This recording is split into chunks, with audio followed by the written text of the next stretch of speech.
Welcome to the Not-for-Profit Podcast. Today we are talking to Julia Mckenna from Friends with Dignity. She's a founding director and chief financial officer. Today we have a chat to Julia about the things that she has gone through and the changes that have happened in Friends with Dignity and the NFP sector over the last 4 years. We also talked to Julia regarding coming from a non-NFP background into the NFP sector and what that takes and how we go about that. Julia dives into her past a little bit and tells us exactly what happened with her and how Friends with Dignity started and how she got involved. It's a very interesting story, and it just shows that you do have to have some passion, lots of passion, and some sacrifice to get through that section. And finally, we have a chat to Julia just regarding specialisation. At Friends with Dignity, Julia and the board and the team and the other directors have brought in some specialised people to help them build their next level. So build their CFO, their CEO and other levels in there. And Julia explains to us why they think that's very important and where you have to identify when to bring those specialised people in. So without further ado, let's have a chat to Julia. The Not-for-Profit Podcast is brought to you by Platinum Audits for all your auditing needs. If you need any audits done or you need any information, please contact Platinum Audits.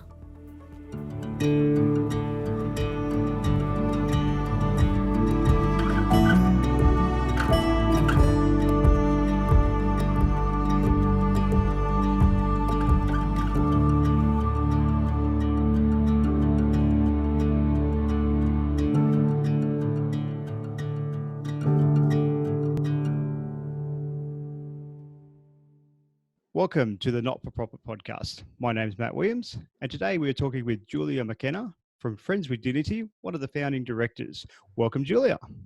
Hi, Matt. How are you going today? Very good for a Friday. It is very good. Just wanted to get a little bit of history about what you've done in the NFP sector and what Friends with Dignity does as well, if we could, please. Yeah, so we start with me, I suppose. Throughout my whole life, I've always volunteered for not-for-profits or, organisations way back, which is very timely at the moment. I started, with the Rural Bushfire Brigade in Sydney after the 94 fires, which is very timely this week, given the situation, because I was there during that and really felt compelled to help back. When I was living in Singapore a couple of years ago, I ended up being the treasurer for St. Jude's, which is a charity out of India helping children who have cancer. And it's like our Ronald McDonald House type of scenario, but they call it St. Jude's because most of the children there, very poor backgrounds, they were living on the street outside the hospital while they were getting their chemo and was wondering why that wasn't working. So I'd already helped out. Then personally, my background is an international investment banker. I ran trading credit risk management for the financial markets for a Dutch investment bank and ran the whole of Asia. So very different corporate background to now. I am now the director and CFO, board member, and whichever other hat I need to wear for Friends with Dignity. So Friends with Dignity is a national volunteer-based organisation assisting men, women or children who have been affected by domestic violence. The way I came into this, because as you can imagine, my career and now this is very, very different, is that my cousin is Alison Baden-Clay and who was murdered by her husband. So therefore, I'm very passionate now and in a position where I could now help set up this charity and move forward so no one's ever in the same situation as herself. So yeah, so that's really where Friends with Dignity came from. We started in sort of downtown Gold Coast, Brisbane 4 years ago. We now are in southeast Queensland, I'd say Noosa to Tweed Heads out to Kingaroy. We're in Newcastle, Port Stephens, we're in Perth, and looking to roll out nationally. Some of our programs are national because they're finance-based and therefore easy to deliver. And one of those is one of my pet projects, is the scholarship, Little Friends Scholarship, where we provide on a biannual basis scholarships to children who have been affected or currently being affected by domestic violence. So helping with their either educational costs or extracurricular activities that they couldn't undertake otherwise. Yeah, that's awesome. That's a very varied background. It is. No, that's wonderful. You're moving from that investment banking background across to the NFP sector. You said you've always been involved. Was that a leap of faith per se? And like, I can imagine that would be a well-paying sector to a probably not so well-paying sector. How did you manage that professionally and personally? Like, if you don't mind me asking personally, but also professionally, because a lot of people, it is a passion for us, but there's that step of, I don't know. Yeah, totally. I mean, I went into it having a finance background, doing an accounting degree. However, I never went into accounting. I went straight into banking. But I had that credit analysis type of view. So therefore, I was your typical candidate for, all right, you can look after the money sort of scenario. So that was, and I was probably a little bit naive in some regards. I am very, I wouldn't say conservative, but I'm a realist in regards to, and you asked my other two directors, I hold that money tight. They have to prove to me why we need to use it and where we need to use it, because every dollar in an NFP situation is hard to come by. Everyone's fighting for the same dollar, and you cannot guarantee you're going to get that dollar tomorrow. So therefore, budgeting and working out where you're at and the cost of your programs is always a continual hurdle, if that's the word. So literally coming from my career, I'd say, background now to this was huge. I mean, I had approval authorities of, 7 figures to give to a trader in literally a couple of minutes. I can do that. Now I'm dealing with, if I've got so much money in the bank, I'm doing star jumps, and it's all great because I'm like, oh, it's so exciting that we've got some money. So that was in the early days, I suppose. Now, we're becoming a bit more well-known, and we can roll out more programs and actually have a bit more flexibility in that regard. But yes, income-wise, personally, I've gone from, to, which takes its toll over a period of time. I am paid now on a contractor basis. So at the moment, just so we can ensure that we can be paid. However, we need to look at that from an ATO perspective, because that might not work now, but I have other income, like I earn income other ways, so that's fine. However, it does take its toll. So I volunteered, I did it completely unpaid for nearly 2 years. And then that does take a toll on your family.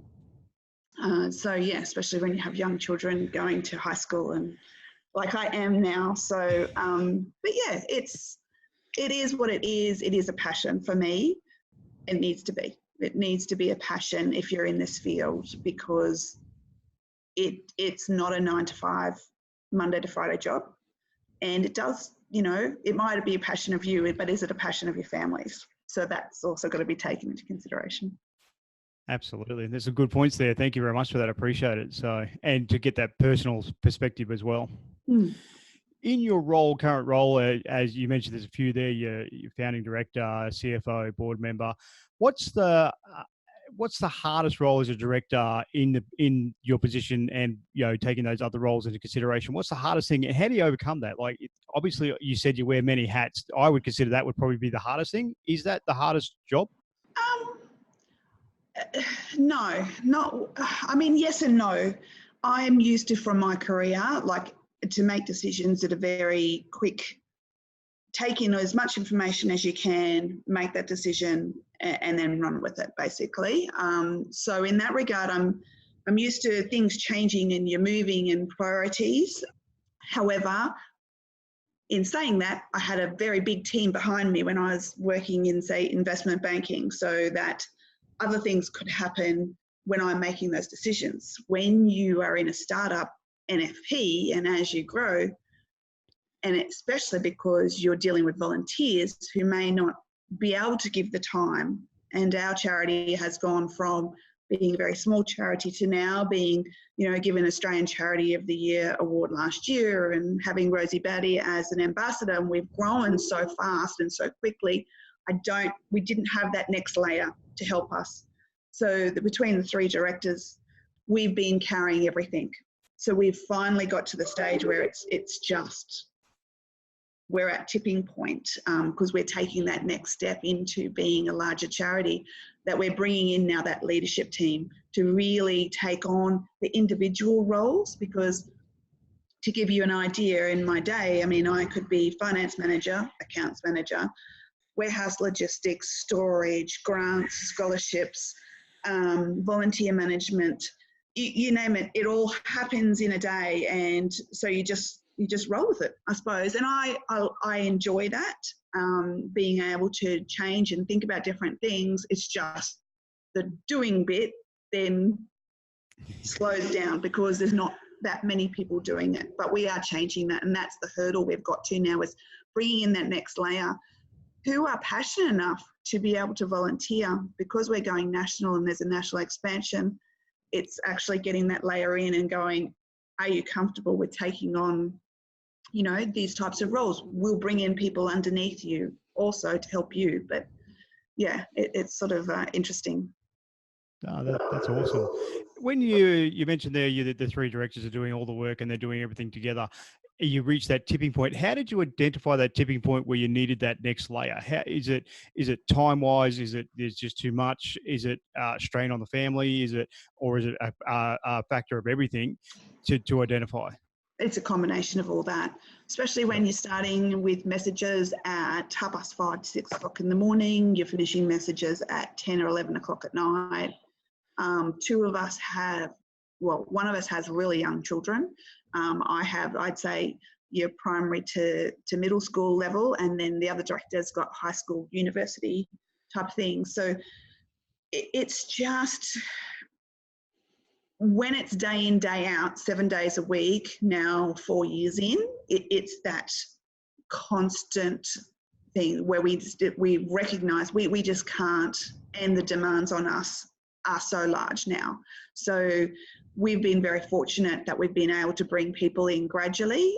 But one of the things we recognised was we really needed help in the HR field, to bring a specialist in to help us. And she's actually put together a whole recruitment side for us to bring in more people that may not necessarily have known about Friends with Dignity originally, but find out about us. Yes, I really do want to help. And so they might not be the people that are putting the homes together for victims of domestic violence, but I'm in Adelaide and I can, do all your admin.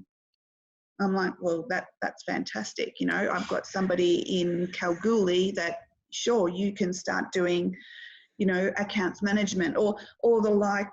That you don't have to be in one office anymore. It's the beauty of the internet, I suppose. Yeah, cloud accounting and cloud performance and everything else has allowed organisations like yourself and us, and we are in two different locations recording this podcast today, so it allows us to do that. And we've seen that in our business as well, and I can see it in yours, where you can have those coordinators in different states, but if they've got the time, they can still coordinate people all over Australia and all over the world if necessary. Yeah. So during that startup stages, your three directors took on different roles and bits and pieces. How did you coordinate that between yourselves? So obviously there would have been a sit-down meeting at some stage to say, hey, look, this is what I'll look after this section, I'll look after this section. Did you meet on a regular basis? Did you have some sort of formal reporting structure back to yourself, the board, about what's happening, how it's happening? How did you go about that?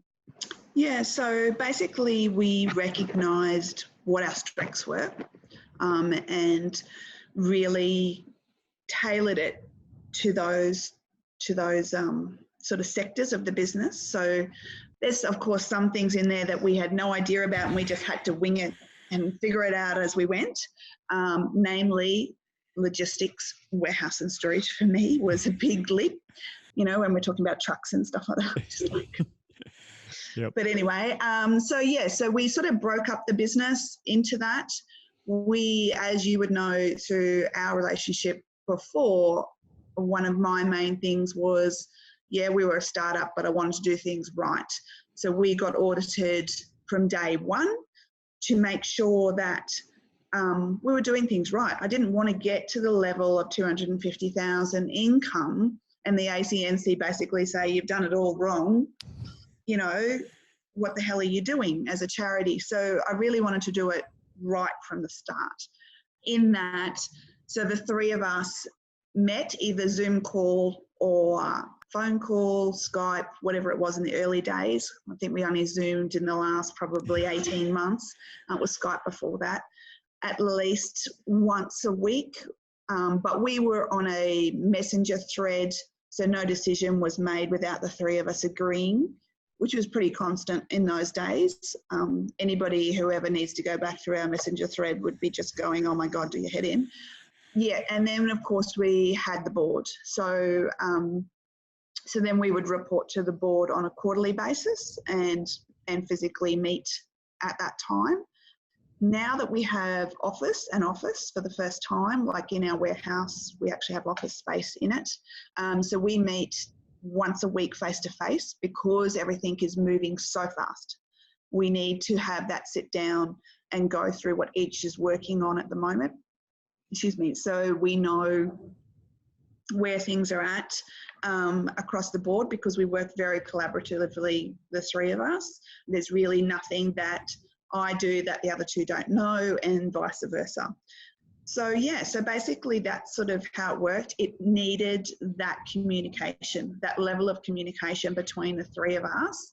And that's not to say we don't disagree with some things, but we work on the basis that two of us have to agree for something to go ahead out of the three of us. Of course, unless it's a bigger, larger decision, then we send that to the board for them to make that decision. So. Oh, yeah, that's cool. So they've given you that, you guys know what level you're at to make those decisions and be able to do that. That's awesome. Yeah, so it's more of the running the day-to-day business, but when we're looking at strategically or a significant purchase, like at the moment we're looking to raise money for a truck. So we have already been able to raise enough, but the board has approved to release, say, 2/3 of the amount required for the truck, but we need to go out and seek that last third. No, fair enough. That's cool. If you had to go back and change something, would you change anything about what you've done, how you've done it, looking back over the last 4 years, and what would that be? I probably would have engaged some more specialists. We probably couldn't afford it. That's the only thing, but more specialists in the earlier days. I think we were a bit naive. We were just so gung-ho to get in there and fix everything and we were going to change the world. And I would have engaged probably more specialists, especially our setup is a little bit different, that we're actually a company limited by guarantee, then given charity status. So, and actually understanding what that meant in a little bit more depth also would have been good. It didn't affect us at all in the beginning. It's only as we've grown that now we're looking into that a bit more depth of what does that actually mean for us in running the charity as it gets bigger and making more decisions along those lines. So probably that. I probably would have done the AICD course a lot earlier. Yep. I just said, oh, sure, I'll be a director. Not a problem. And then realising what that actually meant. Given my background, you think I would have known that, but which I basically did. Like I knew the legal side and that, but I just needed to know a bit more detail, I suppose, and the AICD course was brilliant in providing that. So if you could afford it, I would recommend that highly. So. Oh, that's awesome. Yeah, that's the first recommendation I've had on that one. So that's awesome.